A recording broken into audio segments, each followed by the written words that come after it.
New report about Trump-Russia investigation is revealing Trump associates. They stabbed President Trump in the back. Two new reports came out Monday, and we didn't expect these two Trump associates to stab President Trump in the back. Former Trump campaign chairman Paul Manafort and Trump Organization attorney Michael Cohen reportedly linked to the Russian government. Trump associates used their position just to make their businesses more successful. The Atlantic reported more details about a series of emails that Trump campaign chairman Paul Manafort exchanged with a Ukrainian business partner last year, just after he joined the Trump team.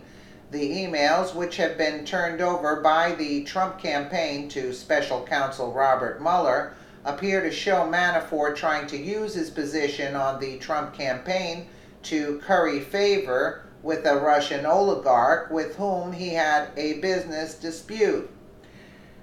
And the Washington Post reported on emails that Michael Cohen, an attorney for Trump's real estate company, Trump's Organization, exchanged with a Russian-born real estate developer who claimed to have direct access to senior Russian government leaders.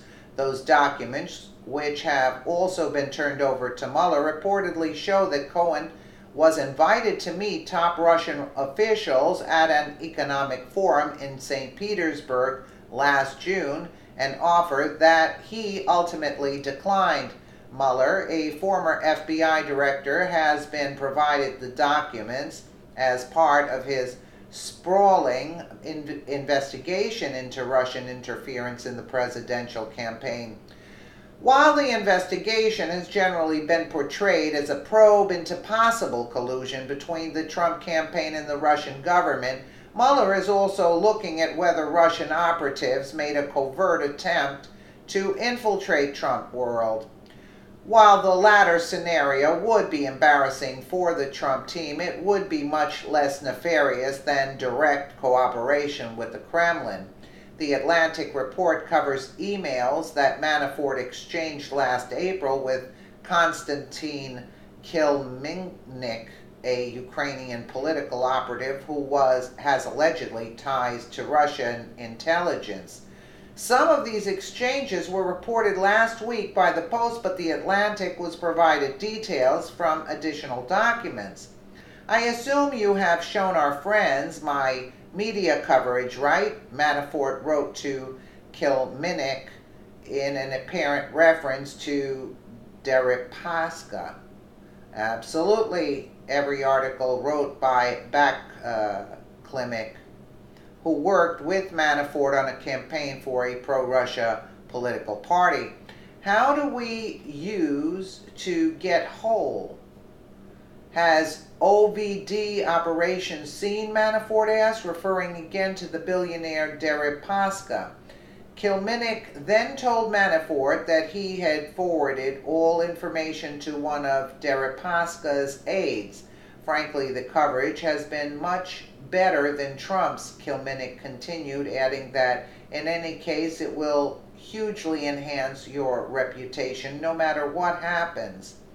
While it is not entirely clear what Manafort and Kilminnik were discussing, the Trump campaign chairman and Deripaska were at that time embroiled in a dispute over a business deal for a Ukrainian cable television company. Deripaska had accused Manafort, who he met in 2005, of squandering $19 million in that deal. The email exchanges have led to speculation that Manafort was using his position on the Trump campaign, which he took without pay, in order to improve his position with Deripaska.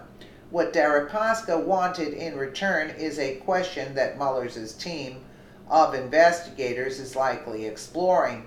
Manafort left the Trump campaign last August after revelations about his consulting work for the League of Nations, a political party tied to Ukrainian's former Prime Minister Viktor Yanukovych. while most of Manafort's emails with Kilminnick appeared to resolve around business dealings with Deripaska, they grew more cryptic later in the campaign. I met today with the guy who gave you your biggest black caviar jar several years ago, Kilminnick wrote in a July 29 email to Manafort. The Post reported last week that investigators believe that caviar, quote, is a reference to payments. We spent about 5 hours talking about his story, and I have several important messages from him to you. He asked me to go and brief you on your conversation. I said I have to run it by you first, but in principle I am prepared to do it provided that he buys me a ticket. It has to do about the future of his country, and it's quite interesting.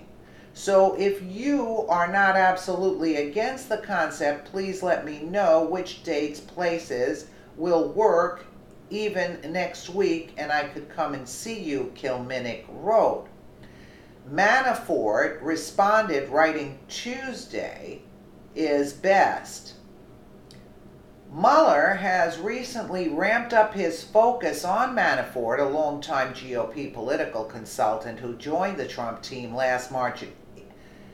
In July, Mueller obtained a search warrant for Manafort's Virginia residence and reportedly took financial documents and tax records.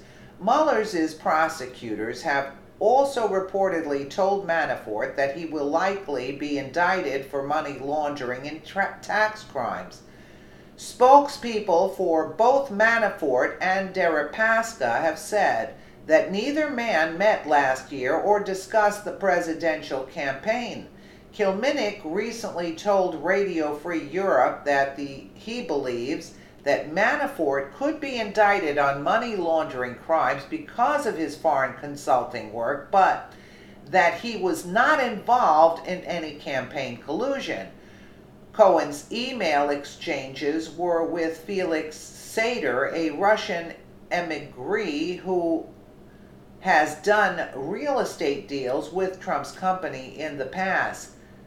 Sater, who was imprisoned in the 1990s after he stabbed a man with a martini glass at a Manhattan bar, has reportedly been linked to the Russian mafia. According to the Post, Sater invited Cohen to the St. Petersburg International Economic Forum, a conference held annually in the northern Russian city.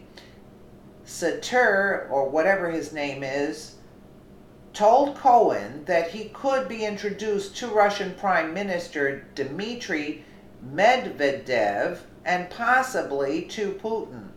Sater also told Cohen that Kremlin spokesman Dmitry Peskov could arrange his visit, including helping with a visa. Cohen declined the offer, citing the proximity to the Republican National Convention. He told the Post that he has never visited Russia. Months before that exchange, in late 2015, Sater and Cohen were working on a deal to build a Trump Tower in Moscow. That deal ultimately fell through. Okay, so what does this have to do with Trump? Trump won. What is Mueller digging for? It's beyond. What these people had business with Russians.